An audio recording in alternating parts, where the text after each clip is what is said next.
నోరేనా? ఆహా, అసలు ఇది నోరేనా అని. అసలు ఆ నోటికి బుద్ధుందా?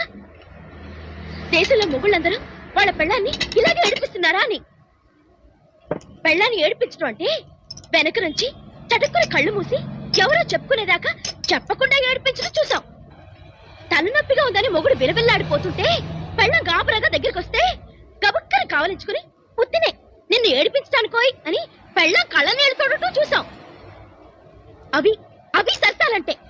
విడాకులిస్తానడం ఇదే సరసం. సరసం మంటేనట్టుంది. దోసకాయ పచ్చడి కలపరే, ఇష్టం కదా. మిక్సీలో వేస్తే రుచి రాదని జబ్బలు నొప్పెట్టేటట్టు రోట్లో వేసి నూరాను. కాసింత కండపుష్టి గుండె గట్టి ఉండడం వల్ల అంత మాట అన్నా నేను తట్టుకున్నాను గాని అదే ఏ అసలాటకు మనిషి అయితే పుడుక్కున గుండెపై చచ్చుండేది.